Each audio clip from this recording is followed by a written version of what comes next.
Conditioner में जब installation किया जाता है तो सिर्फ इंडोर का वैक्यूम किया जाता है, क्योंकि वहाँ पर क्या होता है कि आउटडोर में गैस स्टोर होता है। जब न्यू एयर कंडीशनर का इंस्टॉलेशन कर रहे होते हैं तो सिर्फ इंडोर का वैक्यूम किया जाता है।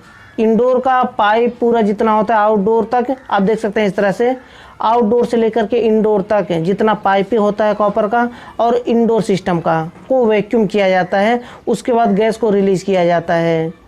तो हमारे एक दोस्त ने पूछा है कि टेक्नीशियन आए थे, इंस्टॉलेशन किए, उसके बाद सिर्फ इंडोर का पाइप और इंडोर को वैक्यूम किए, वैक्यूम करने के बाद गैस रिलीज़ कर दिए। रिलीज़ करने के बाद 2 महीना चला एयर कंडीशनर और उसके बाद गैस पूरा लीक हो गया, गैस पूरा निकल गया। तो क्या फॉल्ट है इसमें? क्या फिर से हम वैक्यूम कर सकते हैं? अगर सिस्टम में गैस है, सिस्टम में गैस है तो उसे दोबारा वैक्यूम नहीं कर सकते। अब वैक्यूम उतना ही होता है, सिर्फ स्प्लिट एसी का इंडोर वैक्यूम होता है। इंडोर और जितना पाइप होता है लंबा, चाहे 5 फीट हो, चाहे 10 फीट हो, चाहे 1 मीटर 2 मीटर, चाहे जितना भी हो पाइप, उसको वैक्यूम सिर्फ उतना ही किया जाता है पाइप का और इंडोर सिस्टम का। आउटडोर को वैक्यूम नहीं किया जाता है, क्योंकि आउटडोर में रेफ्रिजरेंट स्टोर होता है।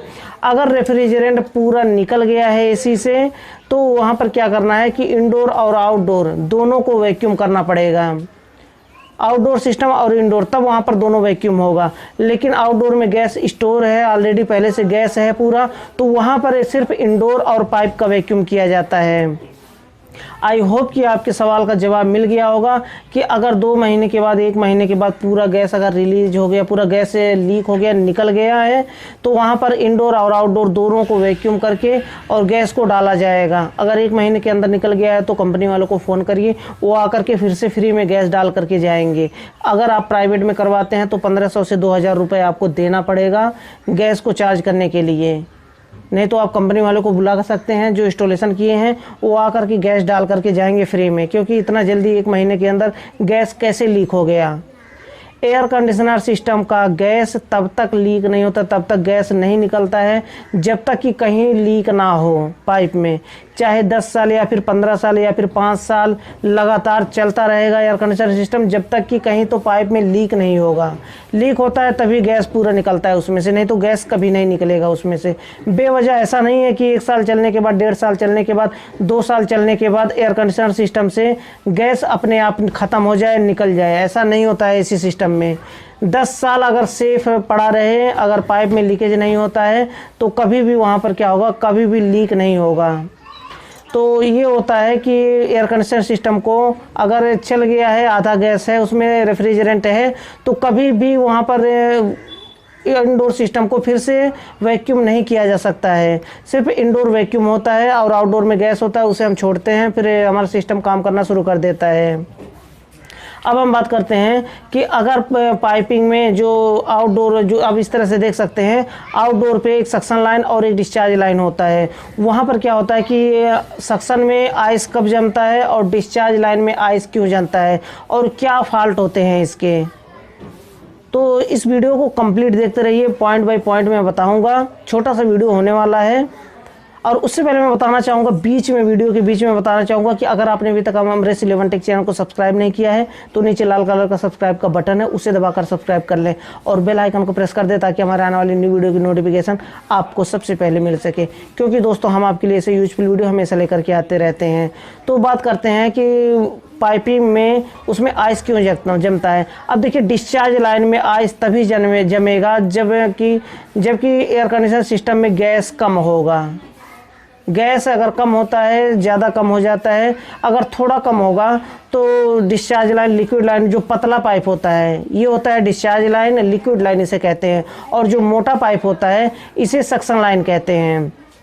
कुछ हमारे दोस्त कहते हैं कि एक ही वीडियो 2 बार 3 बार मत बनाइए, इससे व्यूज नहीं आएगा। देखिए भाई, होता क्या है कि जो नए व्यूअर्स हैं हमारे, जो नए देखने वाले अभी जल्दी हमारे चैनल पे जुड़े हैं, वो पुराने वीडियो को शायद उनके डिस्प्ले में नहीं शो करता होगा। उनके डिस्प्ले पे, उसके टाइमलाइन पे, जो यूट्यूब का टाइमलाइन होता है, उस टाइमलाइन पे क्या होता है कि वीडियो शो नहीं होगा जो पुराना वाला वीडियो है। इसलिए थोड़ा हट करके मैं कुछ नया टॉपिक मिला करके उसमें नए तरह से बताता हूँ, क्योंकि जो मैं बहुत पुराना वीडियो बना चुका हूँ उसमें कुछ पॉइंट मैं मिस कर गया था। पहले जो पॉइंट मैं नहीं बताया हूँ उस पॉइंट को भी कवर करता हूँ नए वाले वीडियो में।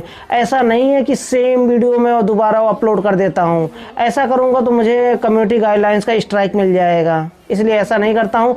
कुछ नया उसमें जोड़ता हूँ ज़रूर, इसलिए मैं डबल कभी भी एक वीडियो 2 बार नहीं बनाता हूँ, 2 बार अपलोड नहीं करता हूँ। इसके लिए बेफिक्र रहिए आप। जो भी मैं दोबारा बताता हूँ उसमें कुछ नया जोड़ करके बताता हूँ। तो यहाँ पर क्या होता है, डिस्चार्ज लाइन अगर उसमें रेफ्रिजरेंट कम होगा सिस्टम में तो डिस्चार्ज लाइन अगर थोड़ा कम होगा, मानिए R22 की बात कर रहा हूँ, रेफ्रिजरेंट R22 अगर यहाँ पर थोड़ा सा कम होगा, मानिए 60 का प्रेशर है, यहाँ पर 30 का प्रेशर है, तो वहाँ पर लिक्विड लाइन थोड़ा सा ठंडा होगा और सक्शन लाइन ठंडा नहीं होगा, चिल्ड नहीं होगा सक्शन लाइन। तो वहाँ पर समझ लीजिए कि गैस कम है। अगर बहुत ज़्यादा कम है, 20 का प्रेशर है या फिर 10 का प्रेशर है, तो लिक्विड लाइन पर पूरा आइस जमेगा, तो वहाँ पर समझ लीजिए कि बिल्कुल उसमें गैस नहीं है। अगर उसमें रेफ्रिजरेंट और एक और होता है पहचान कि इंडोर में देख करके आप पहचानेंगे कि रेफ्रिजरेंट कम होता है अगर आइस जम रहा है उसके कूलिंग कॉइल पे। रेफ्रिजरेंट कम होगा तो कूलिंग कॉइल पे आइस जमेगा, धीरे धीरे आइस जमते जमते अगर क्योंकि कंप्रेसर बंद नहीं होगा जल्दी, टेम्परेचर अगर मेंटेन नहीं होगा रूम में, इसलिए कंप्रेसर लगातार चलता रहता है। तो गैस कम है फिर भी चलता रहता है, तो इंडोर के कूलिंग कॉइल पे आइस जमता है।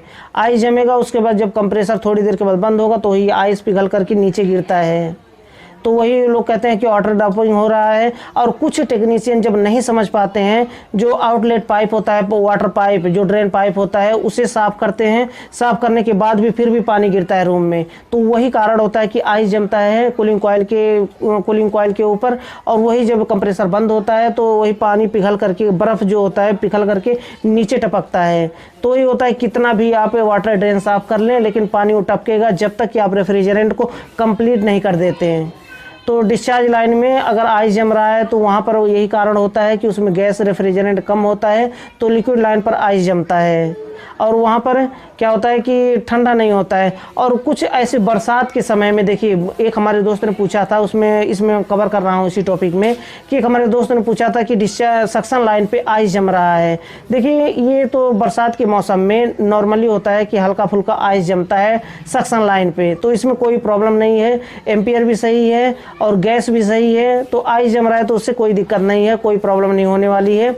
क्योंकि सीजन के जो एम्बिएंट टेम्परेचर से होता है, आउटडोर में जो भी टेम्परेचर होता है, टेम्परेचर अगर अप डाउन हो रहा है तो उस हिसाब से, मौसम के हिसाब से वहाँ पर सक्शन लाइन पर आइस जमता है। तो आई होप कि आपके समझ में आ गया होगा। फिर भी कोई क्वेश्चन रह गया हो तो बेझिझक मुझसे कमेंट बॉक्स में पूछ सकते हैं, मैं उसका आंसर देने की पूरी कोशिश करता हूं।